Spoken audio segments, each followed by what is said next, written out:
Good morning, students.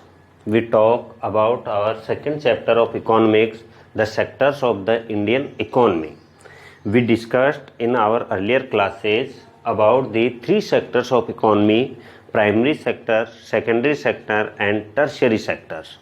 Primary sectors In primary sectors, those activities are performed which are related to directly from the nature, like the agricultural, like the animal husbandry or animal rearing, like the mining, quarrying, fishing, and forestry.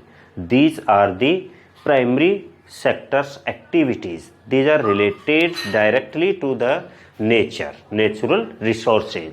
Secondary sectors which are obtain raw material from the primary sectors, and it is also called the industrial sector, because in this sector the goods are converted in final usage. It means raw material convert into valuable goods. That is called the manufacturing sectors or industrial sector. It is called industrial sector because these all activities are performed in industries, mills, factories. Either they are small factory, medium factory, or large factories, large industries. So the secondary sector is called the industrial sector. The third sector, which is support the primary sector and secondary sector, like the transportation, banking, and other facilities. That sector is also called the service sector because the all functions are doing as a service. Means यहाँ पर कोई goods नहीं बनता बल्कि कोई ना कोई service provide करवाई जाती है. फॉर एग्जाम्पल इन ट्रांसपोर्टेशन में चाहे गुड्स का ट्रांसपोर्टेशन हो या पैसेंजर्स का ट्रांसपोर्टेशन हो, उनको केवल सर्विस दी जाती है, कुछ चार्जेस लिए जाते हैं, फेयर लिया जाता है और फेयर के बदले में उनको ड्रॉप आउट किया जाता है. तो these are the three sectors of the Indian economy. What is the historical changes in the sectors, कि इन सेक्टर्स में एंशियंट टाइम से लेकर के अब तक क्या चेंजेस हुए. तो there are lot of changes. अगर हम सीधे तौर पर देखें तो जो प्राचीन समय था उस समय में human being lives in the forest areas and they does not live in a permanent settlement. जंगलों में रहते थे, कंदमूल फल खाते थे और वनों से मिलने वाली चीज़ों से ही वो अपनी आजीविका कमाते थे. लेकिन उनका कोई परमानेंट जॉब नहीं था, परमानेंट सेटलमेंट नहीं था. धीरे धीरे वो एग्रीकल्चरल एक्टिविटी में इन्वॉल्व हुए, कई सारे इन्वेंशन हुए और इन्वेंशन होने के बाद आज तक जिस स्टेज पर पहुंचा है उसमें हम कई सारे चेंजेस देखते आए हैं. तो what are the changes in three sectors. तो primary sector is most important sector of economic activities. Primary sector is the most important. Why? Because in primary sector many developing or underdeveloped countries population more than 50% engaged in the primary activities. Why they engage in the primary activities? Because in primary activities there is no requirement of investment.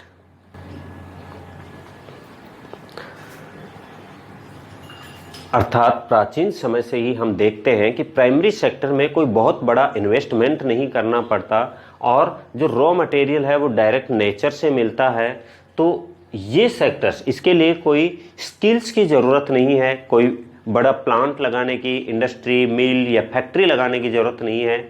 Only naturally जो produces हैं उन्हीं से काम चल जाता है. Animal for example farming की agricultural activity कोई फार्मर करता है, उसके साथ साथ में वो एनिमल हस्बेंड्री भी करता है, एनिमल रियरिंग भी करता है और अपना डेयरी जो प्लांट है वो भी वो लगा लेता है, डेयरी प्रोडक्ट बनाने लग जाता है. तो that are the less investment in the primary sector. or there is no requirement of special skills. तो primary sector is most important sector of economic activities. ज़्यादातर इकोनॉमिक एक्टिविटीज़ हैं वो प्राइमरी सेक्टर से रिलेटेड ही होती हैं और primary sector में ही परफॉर्म होती हैं। Second one is new methods of manufacturing. जैसे जैसे न्यू मेथड्स मैन्युफैक्चरिंग के आए हैं, साइंस और टेक्नोलॉजी जैसे जैसे इम्प्रूव होती गई वैसे वैसे प्रोडक्शन है वो भी बढ़ने लगा। Started expanding, secondary sector became important because it's increasing the total production and employment. अर्थात जब से न्यू मेथड्स आए, इंडस्ट्रियलाइजेशन हुआ। इंडस्ट्रियलाइजेशन होने की वजह से पहले जो प्रोडक्शन होता था उस प्रोडक्शन में अब इंक्रीजिंग हुई और प्रोडक्शन बढ़ गया।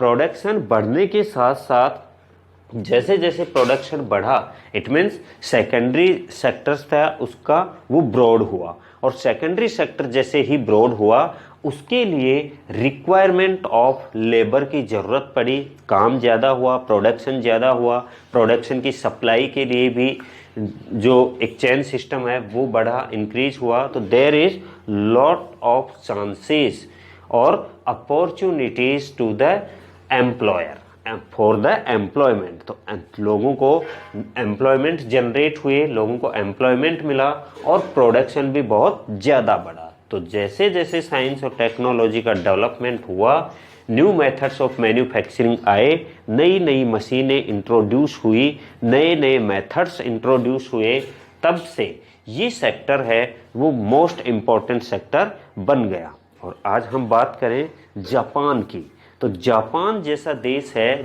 जो इकोनॉमिक स्टैंडर्ड उसका बहुत हाई है और वहाँ पर प्राइमरी सेक्टर नील के बराबर है। नेचुरल रिसोर्सेज वहाँ नहीं है, बट वहाँ की मैन्युफैक्चरिंग इंडस्ट्री है वो बहुत ही इम्प्रूव इंडस्ट्री है, और वो लोग बाहर की कंट्रीज से नेचुरल रिसोर्सेज लाते हैं और उसको कन्वर्ट करते हैं, मैन्युफैक्चरिंग करते हैं, और आज उनकी जो इकॉनमी है वो एक डेवलप्ड कंट्री की इकॉनमी है। तो most important sector become the secondary sector in the last 100 years, and last 100 years primary shifted in secondary and tertiary।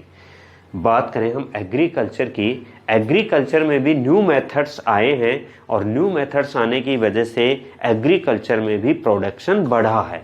लेकिन जो पब्लिक एग्रीकल्चर में इन्वॉल्व है, इंगेज्ड है, वो अब एक्स्ट्रा अर्निंग करना चाहती है, because the agriculture is the seasonal type of employment, seasonal type of works. वहाँ सीजनल वर्क्स है और rest months are people jobless और non employment situation, so they want to other activities, they want to perform, want to engage in other activities to earn some more profit, so they engaged or they shifted in secondary and tertiary sector। Extra earning के लिए वो अब secondary sector की ओर move करने लगे और tertiary sector की ओर भी अपॉर्चुनिटी उनको ज़्यादा मिली। तो पिछले सैकड़ों सालों से, हम 100 सालों से देखें तो ट्रेंड ये होता आया है कि प्राइमरी सेक्टर है वो धीरे धीरे सेकेंडरी और टर्शियरी सेक्टर में कन्वर्ट होता जा रहा है। मीन्स इंगेजमेंट जो परसेंट का है वो इसमें होता जा रहा है। बात करें हम इंडिया की, तो जहां पहले 70% से भी above population engaged in agriculture activity, more than 70% population engaged in the agricultural activity in India before the last 100 years, but at present this percent is decreased and something 54% population engaged in the agricultural activities. Now the agricultural activities shifted or primary activity shifted in the secondary and tertiary sectors।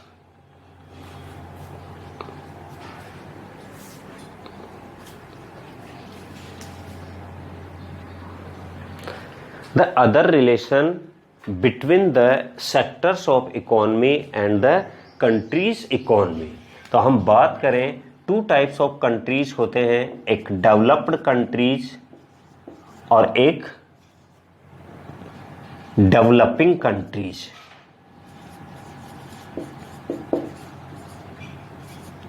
Developing और under developed countries. तो there are two types of economy of countries, developed economy और developing और under developed economy. Developed country वो हैं जिनकी GDP बहुत high है और उनमें अब डेवलपमेंट की कोई कमी नहीं है, ऑलरेडी हर फील्ड में उनका डेवलपमेंट हो चुका। और डेवलपिंग और अंडर डेवलप्ड कंट्रीज वो हैं जिनमें अभी स्ट्रगल चल रहा है, उनको बहुत कुछ अचीव करना जरूरी है, अचीव करना बाकी है। तो इन सेक्टर्स में और इनमें एक रिलेशन है, और वो रिलेशन ये है कि जो डेवलप्ड कंट्रीज हैं उन कंट्रीज में सेकेंडरी और टर्शियरी सेक्टर्स में जीडीपी ज़्यादा यहाँ से आती है, और जो डेवलपिंग या अंडर डेवलप्ड कंट्रीज हैं वहाँ पर जीडीपी प्राइमरी सेक्टर से आती है। इट मीन्स द अर्निंग है या जीडीपी है वो सेकेंडरी और टर्शियरी सेक्टर से ज़्यादा आती है, प्राइमरी सेक्टर से कम आती है।